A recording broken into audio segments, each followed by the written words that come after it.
พี่เขาก็ยังผู้สาวอุกเขียดสาวอายุ18 ปีคล้ายขาดดีๆเนาะอุกเขียดสีมือทรงโซสีมือทรงโซเลียมือเลียที่ทำมันคือกินส่วนทรงสาววงกระตุ้นอันนั้นเนาะกราบสบายดีเลยทุกคนไม่ได้เข้ามาลกกาเลย3 สาว 4 สาวเนาะผู้สาววดนี่แล้วเนาะสาวเบิดลูกกะนานสาวรุ่นใหญ่มัดกะมีแต่งามๆเนาะ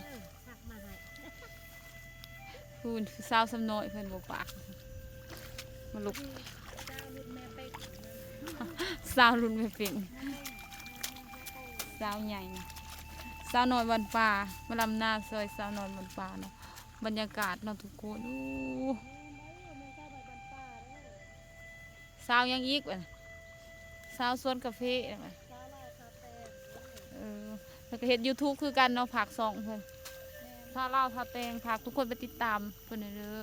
ตัวไทยหรือตัวเล่าตัวไทยเนาะฝากทุกคนเข้าไปกันสาวลาวทาแตงเด้อทุกคนอาจารย์มาแต่ไทยเนาะเพิ่นตั้งให้เจ้าเพิ่นอยู่วัดยังบ้านเฮาเด้อเพื่ออันนั้นบุญโอ้เพื่อทอดผ้าป่าโอ้อาจารย์เพิ่นหาเพิ่นมาแต่ไทยเนาะเพิ่นมาทอดผ้าป่าอยู่บ้านเฮาเพิ่นก็เลยมาตั้ง YouTube ให้สาวน้อยบ้านป่าเลยเนาะฝากทุกคนเข้าไปติดตามเอื้อยเพิ่นเด้อช่องซื้อได้ช่อง YouTube จ้ะสาวลาวทาแตงเนาะโตหนังสือไทยแล้วทุกคนฝากทุกคนเข้าไปกดติดตามเด้อเพิ่นกำลังตั้งช่องใหม่พระอาจารย์มาแต่พังไทยตั้งให้เนาะอาจารย์คงแถมาเลย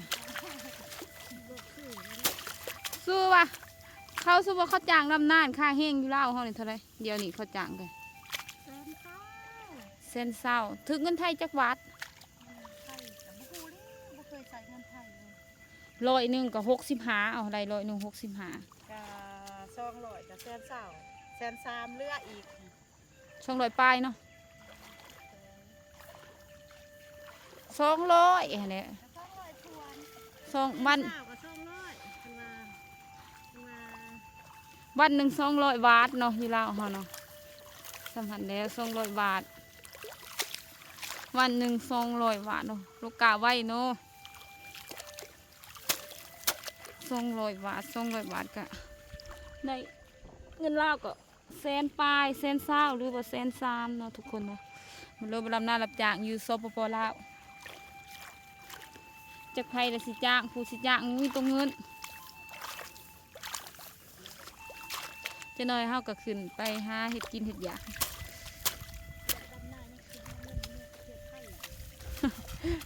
แล้วลำหน้าสิไปหาเงินอีก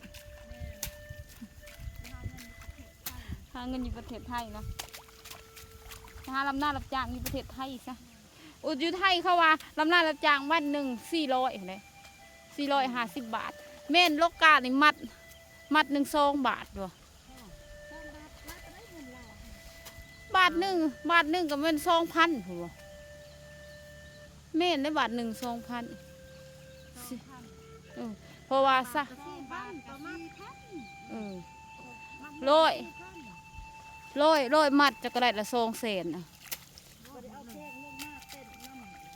โอ้ยมือนึงจะลกไรได้เด้อร้อยมัดเด้อได้แล้วข่อยได้ข่อยเคยลกไรข่อยอยู่หน้าข่อยตะกี้ข่อยลกไรมือนึง150ข่อยช่วงอันนั้นอาตินสมพรไปลำนาลำข่อยแต่ข่อยได้ลกกะผู้เดียวค่ะมีพูนเนาะมัดกะก็มีอันนี้ทั้งลกทั้งมัดเนาะค่ะทั้งหมดทั้งมัดเด้อมันก็บ่ไหวแน่ก็บ่อยงามตรงมัดกาจ้ะเนาะเป็นตาเสื้อห่องไห้นี่มัดกาค่ะมัดกาก็ทางคนเมาเหล้าบิดจังเลย มันบอกมันเมาน้ำขี้ต้มขี้ต้มผมจะเบิ่งมันกะเบิ่งได้จากหมัด2 4 6 8 10 12 14 16 18 20 22 24 26พังไทยห้องว่า20ลาวห้องเฮาว่า20ไทยกับลาวบ่คือกันเนาะนี่ลกไปตรวจทางไทยเขาส่วนใดเขาลำหน้าเขาบริสูลำดอกเนาะทางอีสานน่ะคือสิยังลำแต่ว่าทางอันนั้นเขาใส่รถลำเอาเนาะคืออันนี้เฮาก็ยังดำหน้าอยู่เนาะนี่มันก็ดึงเอาเด้อมันดำหน้าใส่กันเด้อทุกคนเด้อบรรยากาศเนาะบรรยากาศปีนี้ได้รำหน้าสระเนี่ยพอพลมันนานมากเนาะพลมันกำลังมาน้ำกำลังมีถ้าได้โต๊ะก็โต๊ะยังไงยังไส้มันเป็นเศร้าพายุเขาเนาะจนบางทางเหนือน้ำท่วมได้ค่ะทางสวรรณเขตทางนั้นน้ำท่วมพายุเขาอีดีอีโรจนน้ำท่วมจนเฮาก็ขึ้นแล้วเนาะนี่เนาะทุกคนบรรยากาศทุ่งไร่ทุ่งนาเนาะเฮามาโลกะเลยทุกคนเลยนี่ทุกคนเที่ยงหน้าหน่อยคอยหักมีหย่อนปกโอปกอื้ออีเนาะทุกคนเนาะพูนถ้าฝนตกมาติดอยู่นี่ก็ว้าวเนาะคือสิดีอยู่ว่าสันออกไปเที่ยงหน้าเก่าแก่เนาะก็ปลูกหัวสิงคอกสิงไข่ปลูกอันนั้นอันนี้เนาะใส่ก็มีเบียร์กาแฟกาแฟนะโอ้ทุกคนเบิ่งทรงเดิมแบบว่ารักษาโอ้มีพุ่มหมักถั่วเขาปลูกหมักถั่วหมักกาโฟดซาดีบรรยากาศเลยว่ะมัดหวานเลยนะทุกคนเนาะนี่หมักฟอกหมักเฟสอีกเนาะเกิดอยู่แคมป่าแคมเทียงเกิดจากธรรมชาติหมักเฟสเนาะมีพระอิโตอีตูอีเนาะนี่เขาปลูกใส่บรรยากาศเนาะเราจะพาขึ้นเบื้องเทียงนะโอ้โหคันใดกันเห็นปะเขาเห็ดคักเนาะทุกคนมีหมองนางดินอีกข้างในก็เป็นแนวนี้เลยรีวิวใครคัดสิเขาไปได้แหละเนาะเดี๋ยวโอ้ยปลูกทางในทุกคนเบิ่งมงใบโคเนาะโอ้เป็นตะมวนเนาะใบโค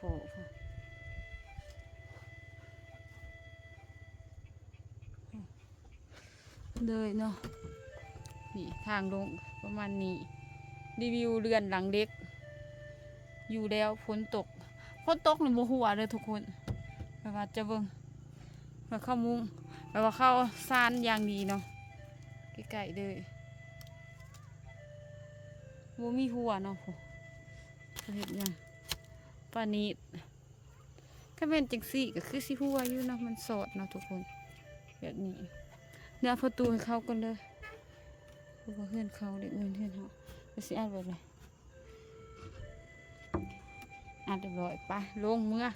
เงินตุกเข้าหลกตุกเข้านอนทุกคนเขาคืนแต่โลกกาเลยเขาก็เริ่มเห็ดกินเนาะ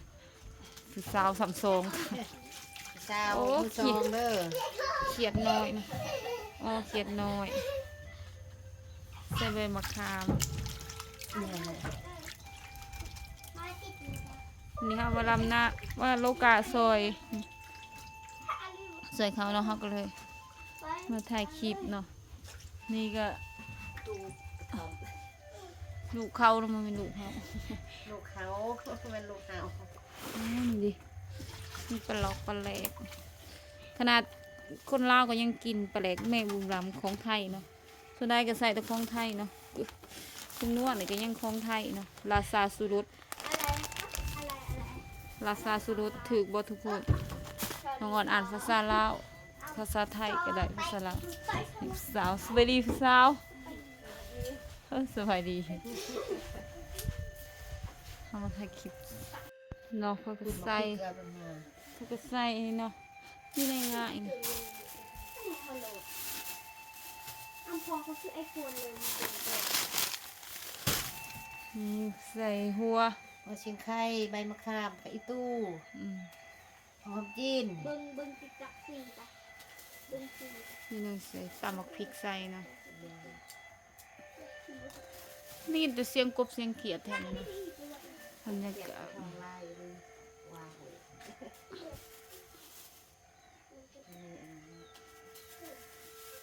วิถีชีวิตแบบชนบทฮะชนบท จ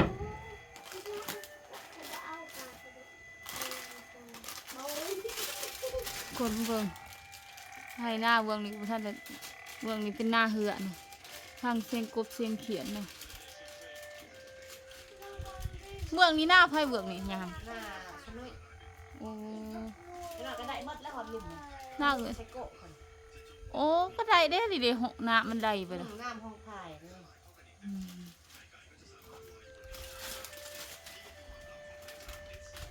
มีเสื้อหัน ลาซาสุรควันเนาะลาซาสุร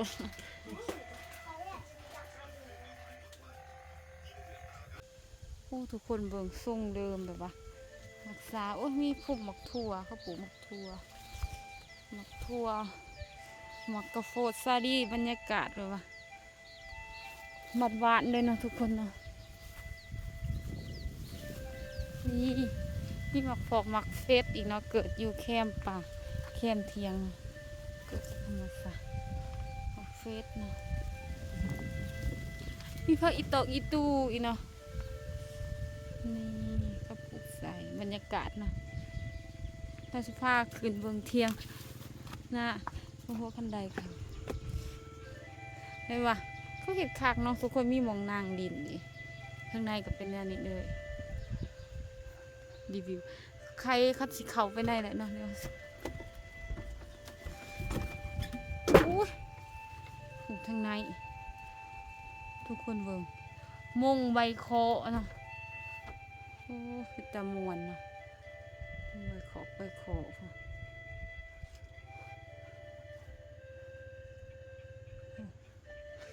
เลยเนาะนี่ทางลงประมาณนี้รีวิวเรือนหลังเด็กอยู่แล้วฝนตกหรือโมหัวเลยทุกคนแปลว่าจะเบิ่งมาเข้ามุ้งแปลว่าเข้าซานอย่างดีเนาะใกล้ๆเลยโมมีหัวเนาะจะเห็นยังปานีดถ้าเป็นจังสี่ก็คือสิหัวอยู่นะมันสดเนาะทุกคนแบบนี้เนื้อประตูให้เข้ากันเลยเพราะว่าเพื่อนเขาเด็กเพื่อนเขาจะสิอ่านไปเลยอ่านเรียบร้อยไปลงเงินตุกเข้าหลกตุกเข้า เป็นตัวนึง พี่เขาก็ยังคือสาวอบเขียด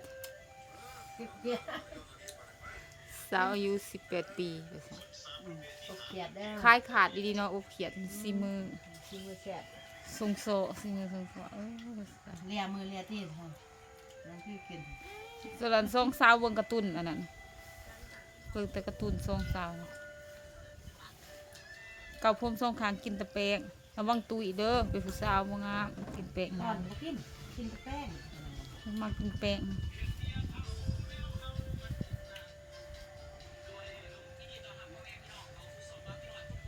จังเรามาเก็บกาแฟตอนนั้นเนาะ แม่ ไม่ใช่ละเอื้อยจะบริมาเนาะ กระดาษ ผู้อันนั้นเด้ผู้เก็บกาแฟไว้ไว้ เงินกรุงเทพ เดี๋ยวนั่น โอ้เราไปไทยล่ะโอ้เราไปทำงานอยู่ทางไทยเลยนะ ไปแล้วอยู่ลาวทำจางคือใจ เนาะ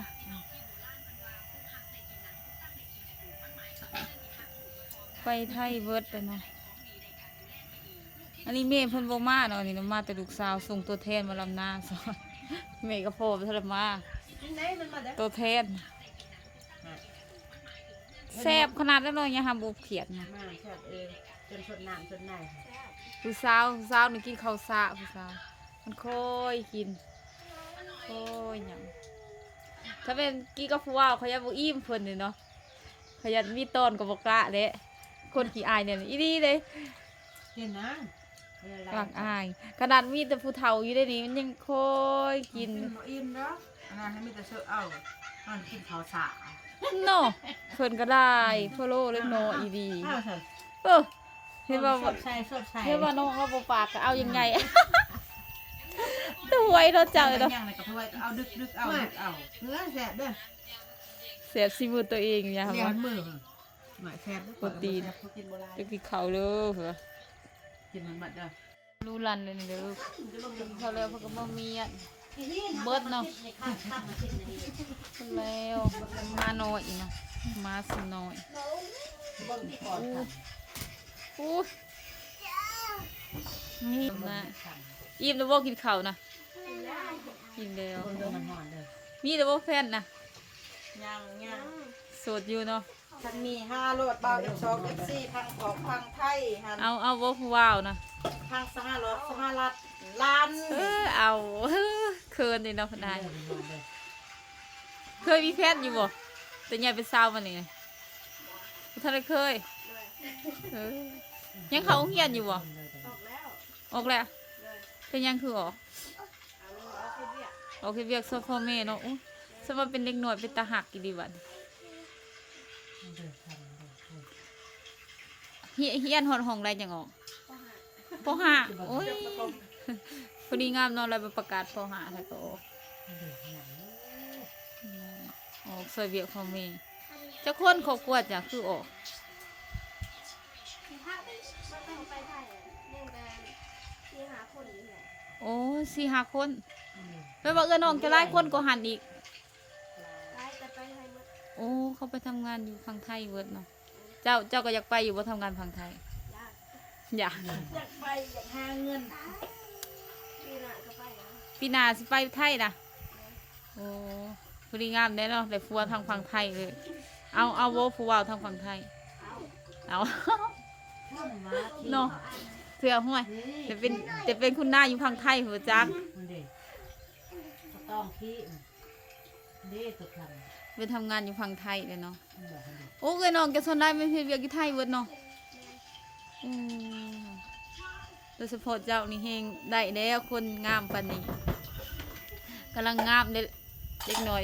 16-17 ปีนะกำลังเป็นตาหักตาเพกกำลังเป็นสาวเนาะสเปกของ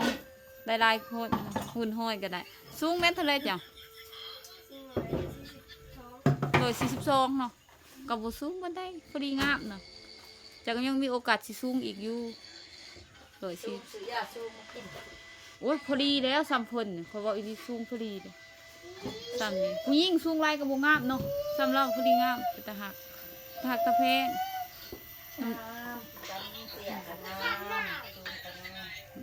ยิ้มก็ยังงามยิ้มเบิ่งวันหนึงเนาะทุกคนคำเลยเนาะเมื่อเด้อบัดนี้พุ่นหมัดกะเกือบแล้วเนาะแล้วบ่โลกะน่ะยังมืออื่นเนาะมืออื่นทำมาซ้ำอีกเนาะ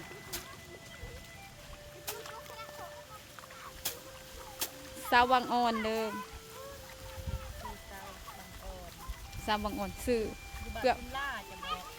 สาวบางอ่อนจุนลาเมืองท่าแตงแข้งเซกองเนาะบ้านเขา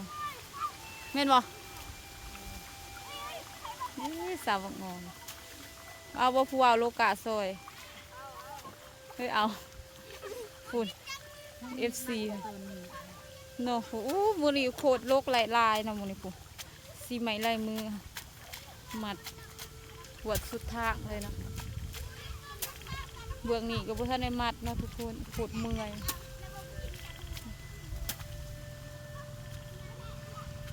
นี่ก็เป็นเวลาตุไทยขุดใจเนาะก็ประมาณนี้เนาะ